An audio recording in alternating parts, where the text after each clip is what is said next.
is America on the Road, winner of the International Auto Media Conference Gold Medal Award for Radio, and now in its 23rd year on the air. Thanks for being with us as we bring you the latest automotive information from around the world. America on the Road is brought to you by drivingtoday.com, Mercury Insurance, and the Coalition for Vehicle Choice. I'm Jack Nerad. With me is Chris Teague. Chris is in Maine. He's a Maine-based auto journalist who writes for drivingtoday.com and a number of other websites as well. And good to talk to you, Chris. How you doing? You as well, Jack. We're doing well, surviving what week is this of lockdown we're all in? Who can tell anymore? Yeah, I think it's different in different locales. It seems like we've been doing this forever, and there's much more forever to go. But I was going to ask you, how is mud season going? It's actually been quite warm, so the mud has dried up for the most part. So I guess my statement last week is invalid. We spent most of the day outside today without any mud at all. So I'm very happy about that. Yeah, that's terrific. In our road test segment today, we're going to be talking about the Subaru Legacy, new for 2020, and the 2020 F-350 heavy-duty pickup. Did that fit in your driveway?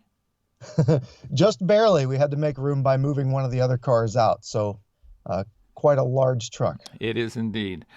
Today, our special guest is Carl Widman. He is the Ford Performance Chief Engineer. He's going to be talking about the Shelby GT 500. Just an amazing car, and we'll chat with him about that. He's quite proud of his handiwork there, and rightly so. Before we do any of that, though, let's talk about the news, and certainly the big news is what's going on in the auto industry vis-a-vis the coronavirus and COVID-19 and various lockdowns everywhere. What's the take on the East Coast about that, Chris? Well, we're starting to see a lot of automakers offer a lot of incentives and programs. I've seen a couple of dealership groups that haven't been laying off employees, but are actually offering their own sort of incentives on top of that. Further down the East Coast, down near D.C., there's a Ford dealership that's offering to pay 2 months of mortgage, rent, or lease payments on a home for anyone who buys a new Ford. That's on top of the already, you can call them hot deals if you want to, that Ford is offering on their vehicles. So starting to see some individual dealership groups heat up their sales tactics as well.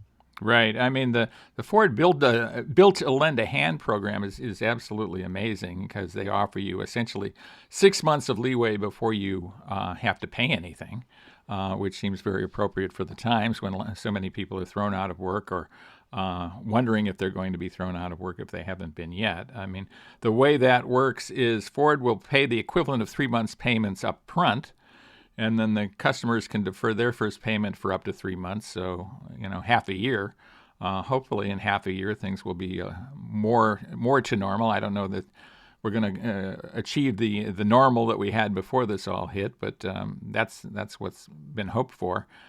General Motors is offering some amazing stuff too. Defer the first payment up to 120 days. By my count, that's 4 months. Right, yeah. So that's a lot.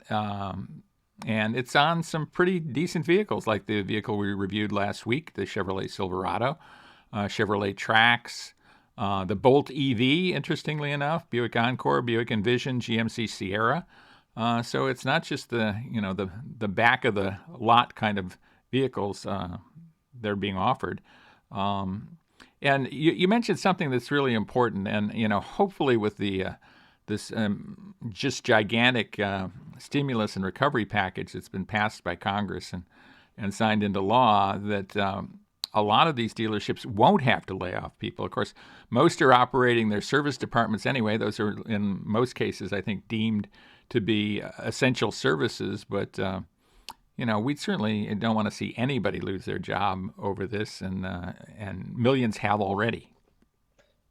Yeah, exactly. And so, the details of the stimulus evade me at the moment. But, we're seeing AutoNation is one of the largest dealership groups in the country, if not the largest, laid off thousands of people or at least furloughed them. So hopefully when the stimulus does actually land, they'll be able to kind of buoy their cash flow and get some people back on board, or at least bring them back more quickly than they would have before. Right. Of course, a lot of factories are closed. Many North American factories are closed, and There's some other incentives we should probably talk about. I mean, Honda is offering 90 days deferred payments till their first payment. Hyundai is guaranteeing 6 months, make up to 6 months of payment. It will make up 6 months of payments in its Hyundai Assurance Job Loss Protection Program if Hyundai owners lose their jobs to health issues during that time, if they purchase their car between now and actually between March 14th and April 30th. So, the car companies are really responding to this, somewhat out of fear and somewhat out of just self-preservation is what's going on here. Right. Well, it can work both ways for them. So it's a sales tactic, obviously, but it's also a great PR move for them. So, we're stepping in to help you. So some of them, you mentioned Ford that will allow people to defer payments. And then once they get past that, some vehicles have loans for 84 months with 0%. So it's that's a great deal no matter where you go. Even though it's a 7-year loan, you're going to be paying for a long time. But yeah, and you're wise to point that out, and I should have done that. There's a lot of 0% financing deals out there. Chrysler has them on virtually all their brands. General Motors has a lot of models are available with 0% financing. Volkswagen has talked about that a little bit. They're delaying first payment up to 180 days with 0% financing for up to 72 months. So the manufacturers are stepping up to the plate, and we'll just have to see how this unwinds. Absolutely.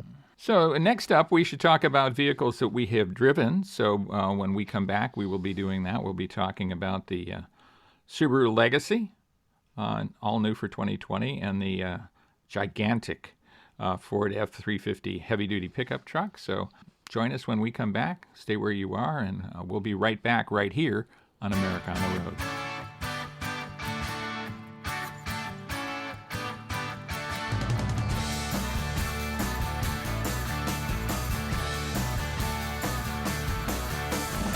Welcome back, everybody, to America on the Road. This is Jack Nerad with you, and along with me is Chris Teague. We're doing this cross-country. Talk about social distancing. We're certainly doing that.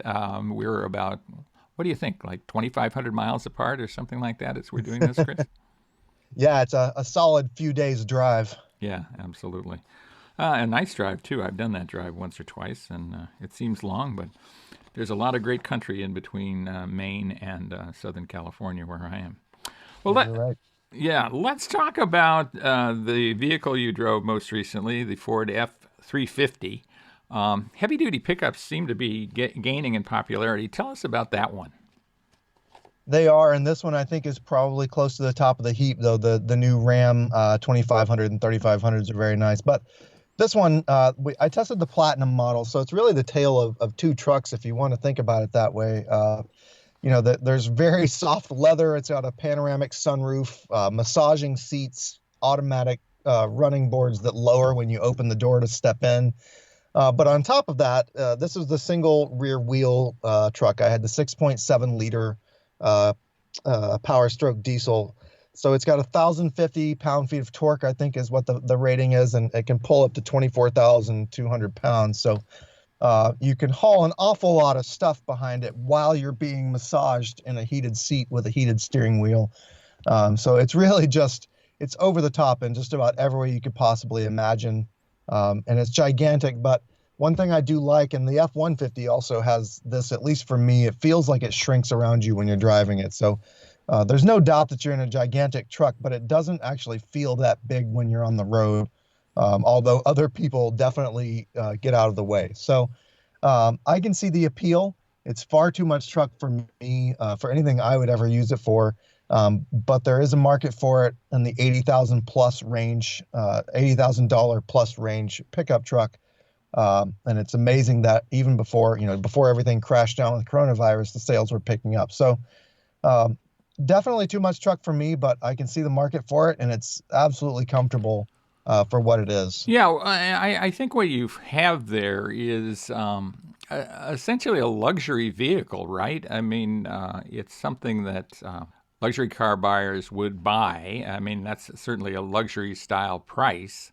So it kind of makes sense that it would have all the amenities that you talk about.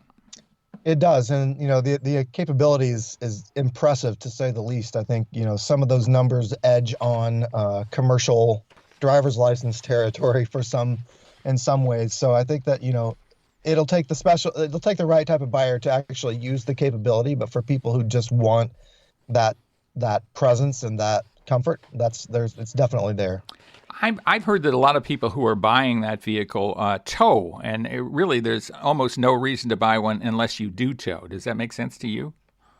It does. There's the bed, there's really no reason to buy such a large pickup truck with that capability unless you're going to be hauling a lot.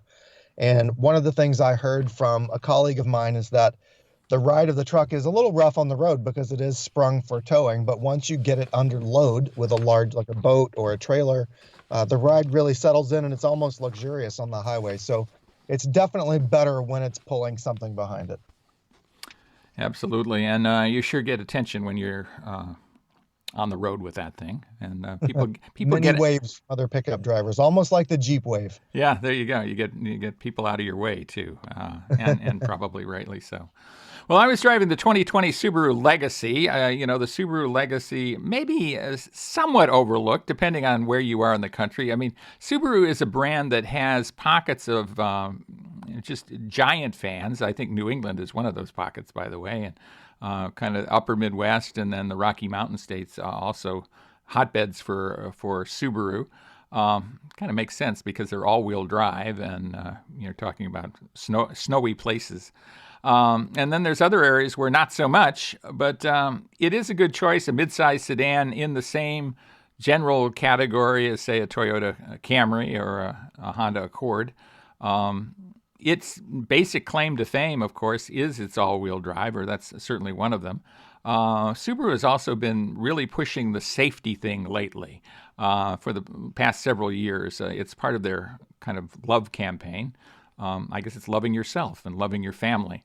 They have what they call the Eyesight Assist Monitor that's standard. It gives you a head-up display on the windshield and gives you eyesight warnings for all kinds of things that are going wrong or could go wrong. And it also has a driver distraction mitigation system. So it's picking out, it's spying on you, actually. It's seeing if you're distracted or if you're tired. And being tired is probably as bad as being distracted, by the way. And calls your attention to that. It gives you a little picture of a coffee cup, say, and tells you, hey, maybe you want to pull over and take a few winks of sleep, or get a cup of coffee or do something like that. It is powered by a turbocharged Boxer engine, at least our test vehicle was, that has 260 horsepower, and it's tied to a continuously variable transmission. What's your take on CVTs, Chris? I certainly have my own, but I'd like to hear yours. I tend to think that they end up droning away. I find them to be more annoying than most other types of transmissions. Having driven several, I think Subaru does them almost as good as anybody else. Nissan spent a lot of time and money in that, and they've gone all in on the CVT. But I would much prefer a traditional, 6, 8, 10-speed automatic to a CVT. That said, and I don't disagree with you at all, a lot of the CVTs these days actually feign having gear shifts, which has always struck me as really weird. And it has struck me as weird as long as there have been CVTs. And I remember Subaru CVTs very early on in my tenure in this business, in the late 80s. There was a lull when they just kind of went away from that, and now it's back. And their CVTs are with us. These continuously variable transmissions are with us because they offer better fuel economy, typically. And to your point, though, there are some strange things about them. The RPM range is supposed to keep them in the most efficient range most of the time, which can lead to some droning and some odd behavior. But otherwise, this is a vehicle I liked a lot. Subarus also used to be not the greatest in terms of interior and in terms of infotainment systems and those kind of things. They seemed like one generation back of the leaders in that area. This, though, the brand new Subaru Legacy that's built on the Subaru Global platform, a new platform for them, is so much better. I mean, it just looks better inside and it works better inside. It doesn't have tiny buttons on the infotainment system, for example. So there was a lot for me to like about it.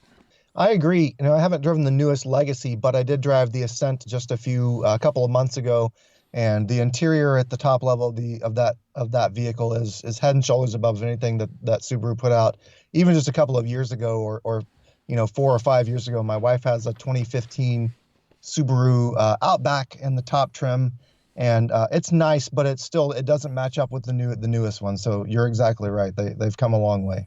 Again, more safety stuff, key features like blind spot detection, lane change assist, rear cross traffic alert, which is particularly good in crowded parking lots. So it has a lot of that stuff. Dual zone climate control is very useful, especially if you, as you do, transport a lot of folks in the back seat all the time. I don't know whether that part of the car has to be that much different in temperature than the front half of the car. It reminds me of a time I was flying between Milan, I think, and Dubrovnik in Yugoslavia. It was Yugoslavia in those days, anyway. And the airliner, the left half of the left side of the plane was smoking, and the right half was non-smoking, which struck me as just crazy. Because there's no way to keep smoke going from one side to the other. And I always wonder about that with dual zone climate control, but people want it, and I think there's some value to it. So overall, I think the new Legacy is a very good value, something to look at, particularly if you live in areas with inclement weather, as you certainly do. And, even in Southern California, we've been getting our share of rain lately, and having all-wheel drive in that kind of situation, especially when you haven't had rain on the roads for maybe a month at a time, and they get very slick when the roads then get wet. So having all-wheel drive is a nice little safety and security advantage as well. I agree. We see a lot of Subarus. I think it's one of the best-selling vehicles here in New England, if not the best-selling vehicle here in New England. But it'll be interesting to see, Mac, the new Altima has all-wheel drive, and the new Camry will have all-wheel drive. So it'll be interesting to see the mix of those cars as they come up, because there hasn't been a lot of all-wheel drive sedans outside of luxury brands for a while. So I really like to see how many of the new Camrys and Altimas we see in comparison to the Legacy here. Right. It will be interesting, and it'll also be interesting to see how many sedans are being sold. Post-coronavirus, I mean, is the trend going to continue and we're going to see nothing but SUVs, or, are we at a tipping point where maybe it changes back to sedans? Right? It's just too hard to tell, and it's very hard to tell what the auto industry is going to look like in 2, 3, 5 months. So we'll just have to see, and that'll make it interesting to do. So when we come back, we will be doing an interview with a guy who has a terrific job. His name is Carl Widman. He is the Ford Performance Chief Engineer, and gets to play with cars like the Shelby GT 500, and we'll be talking with him about that when we come back. So stay with us on America on the Road. This is Jack Nerad along with Chris Teague.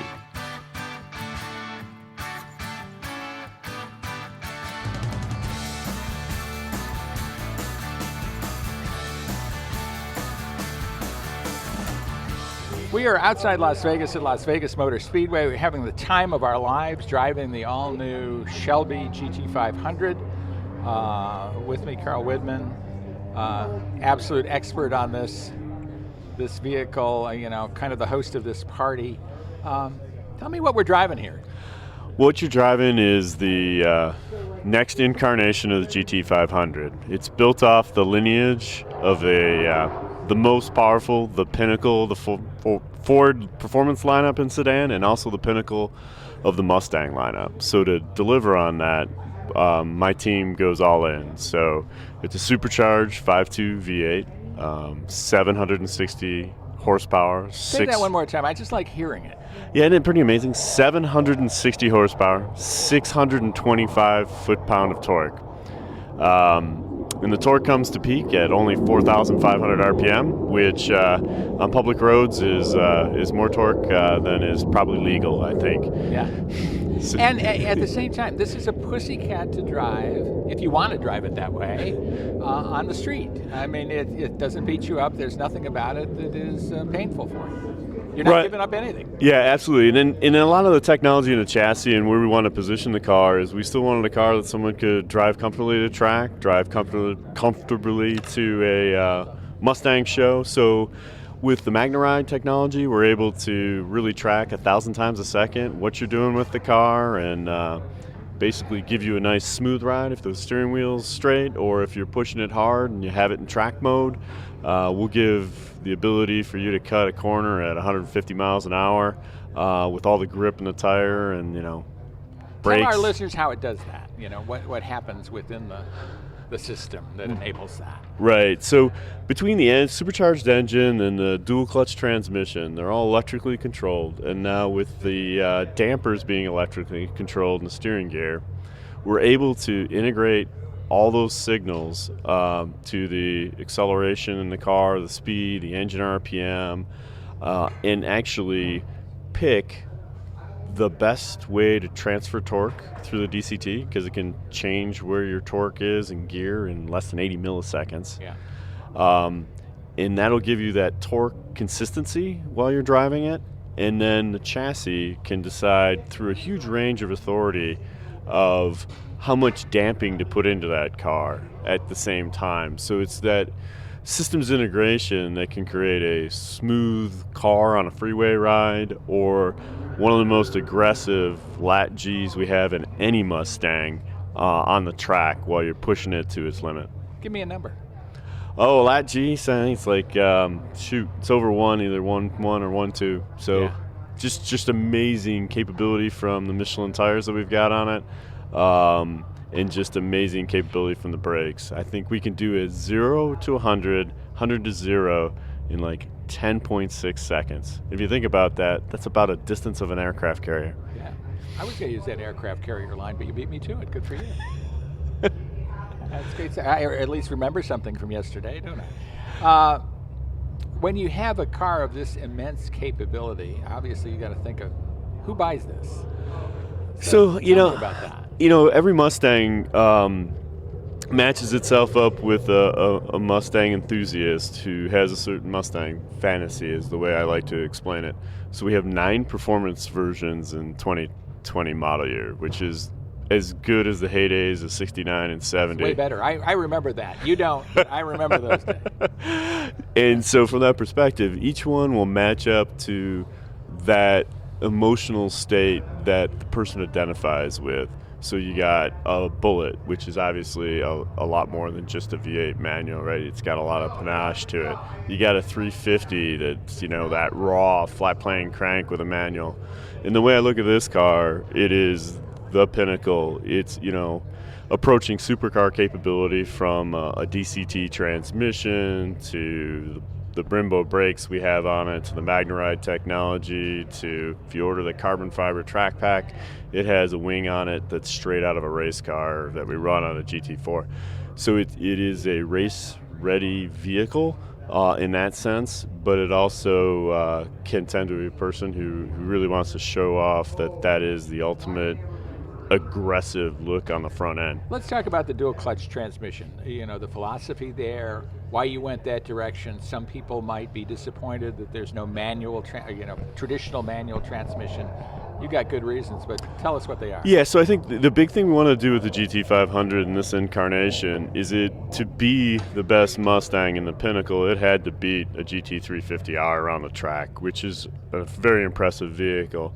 So to do that, we needed a transmission that could take all the torque of the supercharged motor that we have and do it quickly. So as you're going down a straightaway and going into a turn, it'll set the gear state for you before you realize you want to do it. In 120 to 80 milliseconds, it's making these decisions.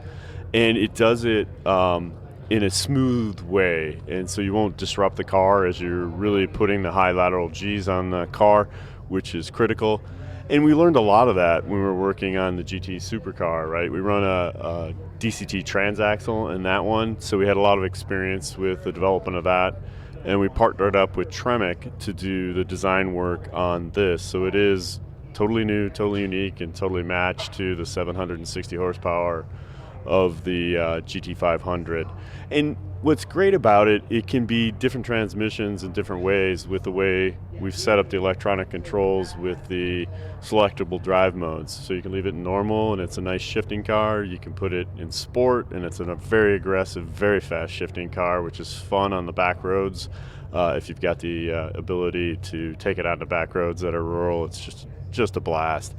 And then we've got track mode that is set up. Basically, we had Billy Johnson, our pro driver, take the car out, use the manual shifting, and then our transmission calibrators spent thousands of miles basically getting the algorithms right. So when Billy went back out in auto mode, it was within a half a second on a 4-mile track called Virginia International Speedway.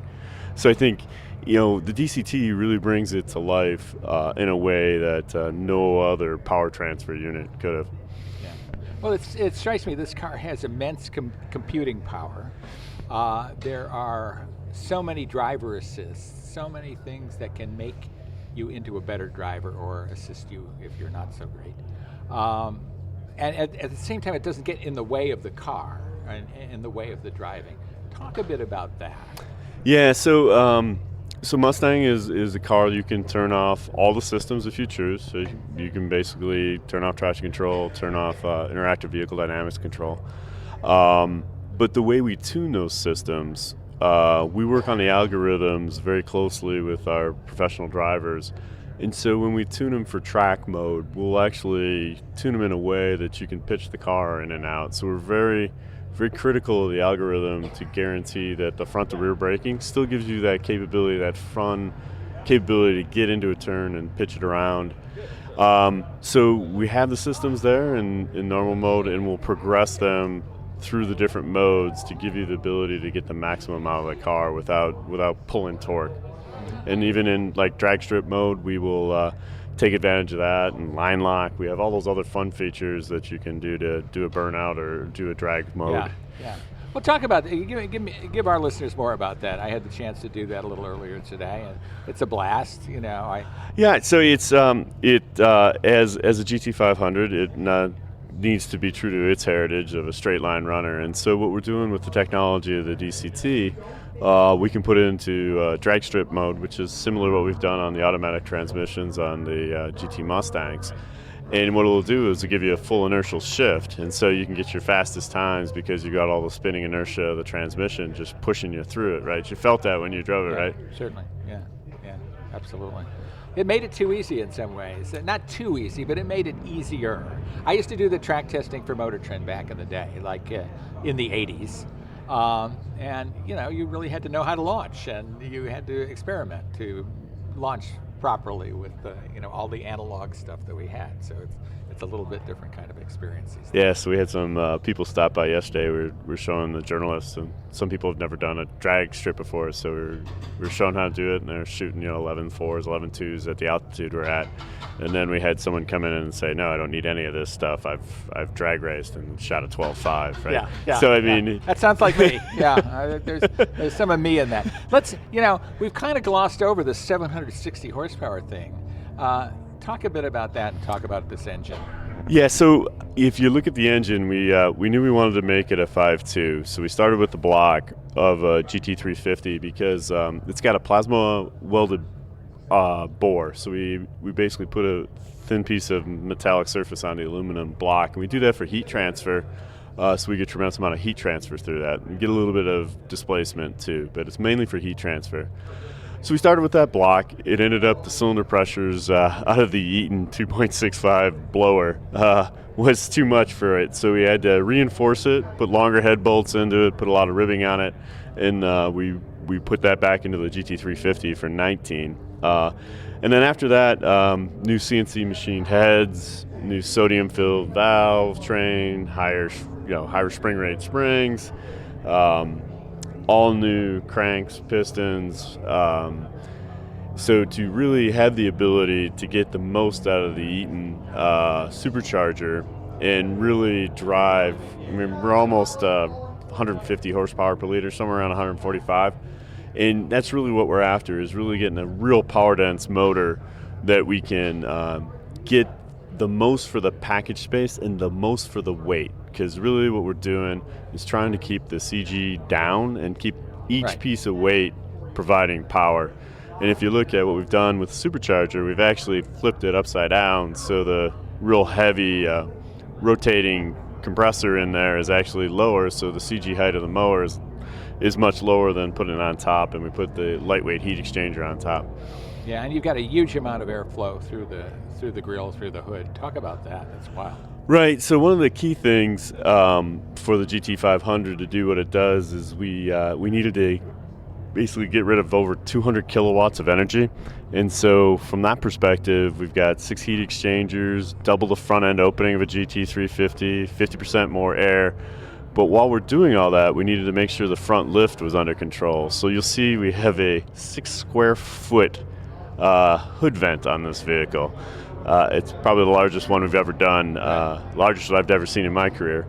And it's set up that way to create a car that you can take out onto the track and really have that lift set up the way you want it. You can leave a rain tray in or out, and then working together with splitter wickers on the front, you can reset up that car for aero. So if you run a real fast track, you take it out and then get lower lift in the front, and then you pair it up with the big carbon fiber wing, which gives you over 500 pounds of downforce in the rear, which makes it a very planted, very balanced, engaging vehicle out on the track at high speed. Yeah.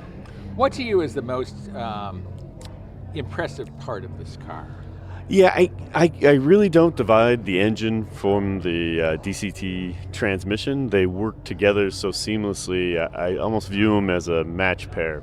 And I think they are the heart and soul of the GT500, and then the way it works together so smoothly on the road, and then the way it lifts the whole car on a drag strip, and then the subtle throttle you can get on a track, and it just always is responding, always linear, is what impresses me the most about this vehicle. Yeah, it really is an amazing vehicle. It's an amazing vehicle that can turn right and left, not just go fast in a straight line, which is a major achievement, and something maybe your competitors aren't doing quite as well. Carl Widman, thanks so much for being with us. We really Thanks, appreciate Jack. it. Great to talk to you. Hope to do it again soon. Absolutely. And that's our interview with Carl Widman. He's the Ford Performance Chief Engineer, talking about the Shelby GT500. What a fun thing to play with. We appreciate that. And I appreciate Chris Teague co-hosting again this week. Thanks so much for being with us, Chris. I'm glad things are going well in Maine. We look forward to talking to you in the next show. Thanks, Jack. I had a great time and look forward to talking to you next week. Yeah, and hopefully we can talk even when we're not on the air. That would be good too. But certainly look forward to talking to you again next week. So thanks for being with us, everybody, on America on the Road, right here on Driving Today. I'm Jack Nerad.